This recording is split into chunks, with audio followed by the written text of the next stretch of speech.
आज का दिन दिल्ली के लिए एक बहुत महत्वपूर्ण दिन है, जब डबल इंजन की सरकार होने का लाभ दिल्ली की जनता को साक्षात रूप में मिल पा रहा है इस छोटे से अंतराल में। जबकि दिल्ली में हमारी सरकार को मात्र 1 साल पूरा हुआ है और वो सारे विषय जो वर्षों से दिल्ली की जनता को लगातार परेशान कर रहे थे, उन सभी विषयों पे हर प्लेटफॉर्म पे काम हो रहा है, समस्याओं को समाधान मिल रहा है, नई पॉलिसीज बन रही है और दिल्ली विकसित भारत के साथ मिलते हुए, साथ में चलते हुए विकसित दिल्ली की ओर लगातार अग्रसर है। आज का ये दिन इसलिए बहुत महत्वपूर्ण है कि 2019 में अनऑथराइज कॉलोनीज के लिए जो एक योजना लाई गई थी, पीएम उदय योजना। हम सब जानते हैं कि पीएम उदय योजना के अंतर्गत ओनरशिप, ट्रांसफर, मॉर्गेज के अधिकार रेजिडेंट्स को दिए गए थे और उस सारी योजना के तहत अब तक लगभग 40,000 कन्वेंस डीड और ऑथराइजेशन स्लिप जारी हुए, पर बहुत सारी टेक्निकल प्रॉब्लम्स उसमें आ रही थी, जिसके कारण से ये सारा काम स्पीड में नहीं चल पा रहा था।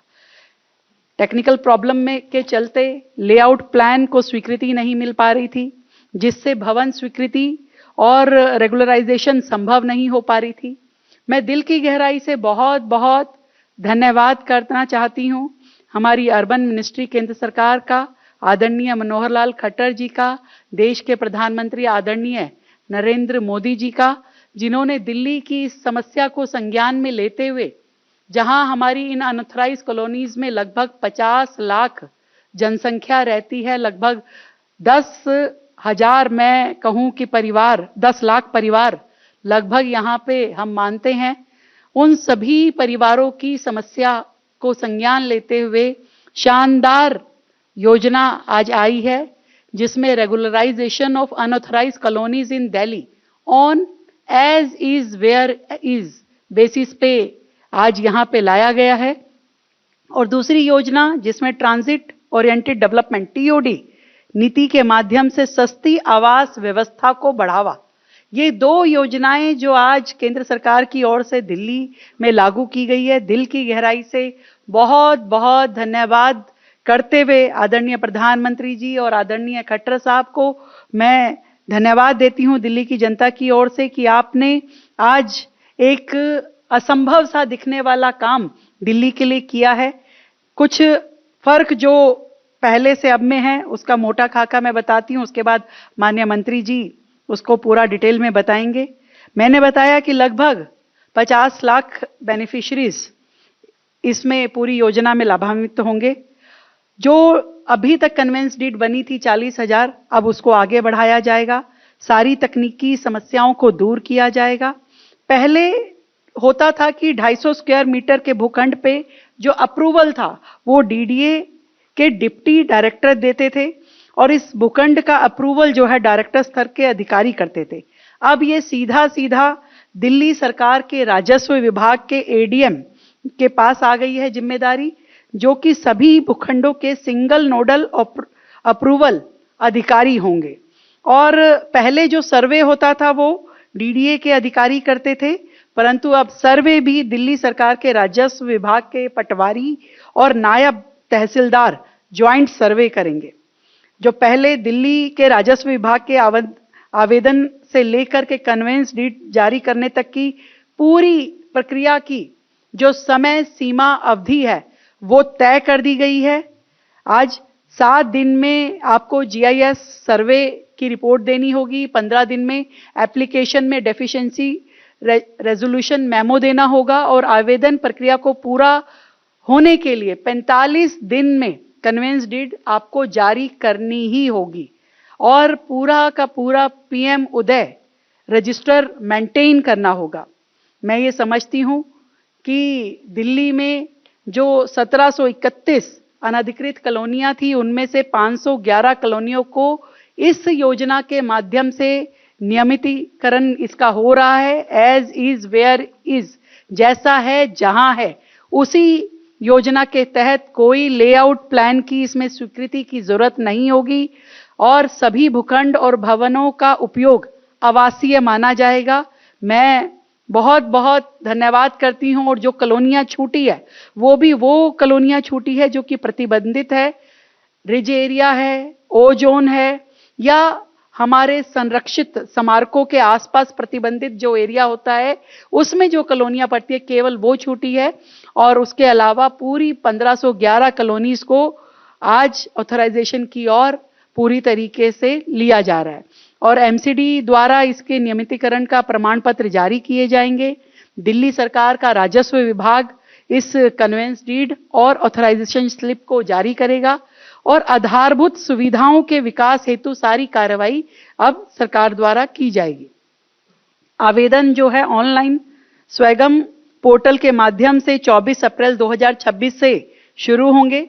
मैं दिल्ली की जनता की ओर से बहुत बहुत बधाई देते हुए दूसरी योजना जो हमारी ट्रांजिट ओरिएंटेड डेवलपमेंट टीओडी की नीति है वो भी एक शानदार योजना है जो दिल्ली में एक सस्ती आवास व्यवस्था को बढ़ावा देगी और सार्वजनिक परिवहन जैसे हमारे मेट्रो है, आरआरटीएस है, इसके आसपास जितने भी हाई डेंसिटी और मिक्स्ड यूज डेवलपमेंट है उसको बढ़ावा मिलेगा और भूमि का ऑप्टिमल यूटिलाइजेशन होगा, बेहतर कनेक्टिविटी होगी और शहरी जीवन की गुणवत्ता में सुधार आएगा।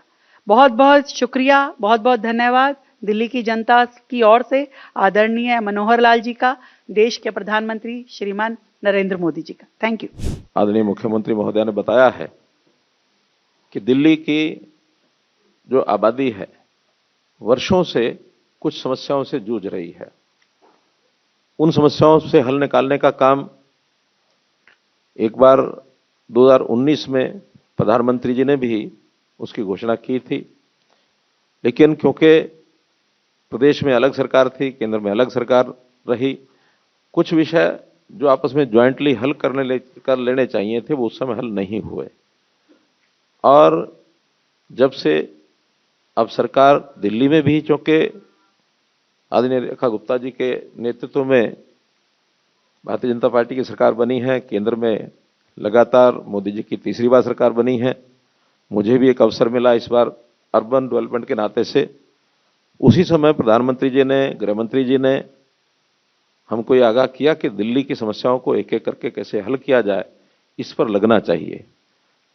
मैंने काउंट किया, एक लिस्ट बनाई तो 22 प्रकार की समस्याएं मुझे दिल्ली में ध्यान में आई और बहुत से लोग यहाँ होता यानी एक प्रकार से अपनी चिंता भी व्यक्त कर रहे थे कि उनको कब हल करेंगे, कब करेंगे। खास करके जो मेंबर पार्लियामेंट दिल्ली से 7 हैं, मुझे कोई सेशन ऐसा नहीं जाता जिसके अंदर कोई ना कोई बैठ के उनसे बातचीत करके आगे बढ़ने का अवसर ना मिलता हो। लेकिन क्योंकि कॉम्प्लिकेशंस बहुत हैं, multiplicity of authorities, overlapping, Bharat सरकार, दिल्ली सरकार, डीडीए, एमसीडी, एनडीएमसी, एलएनडीओ, दिल्ली जल बोर्ड, तो ऐसे कई तरह के और भी ऐसी ऑर्गेनाइजेशंस हैं जिनका आपस में तालमेल होना बहुत जरूरी था। बहुत प्रयत्न करके सभी संस्थाओं को ऑन बोर्ड लाया। उसमें दिल्ली सरकार, हमारी बहन जी ने भी, हमारे चीफ सेक्रेटरी साहब ने, हमारे बाकी अधिकारियों ने पूरी उसमें रुचि ली।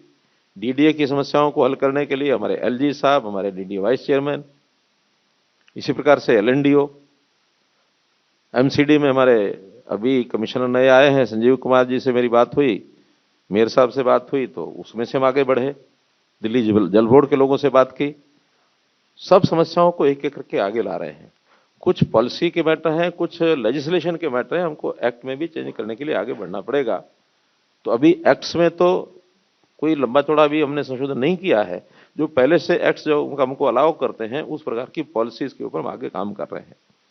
सबसे पहला हमने काम ये किया, ध्यान में आया कि यहाँ 3 ऑर्गेनाइजेशंस हैं, दिल्ली सरकार है और एलएनडीओ, डीडीए, इनके जो सर्कल रेट हैं वो तीनों के अलग अलग हैं।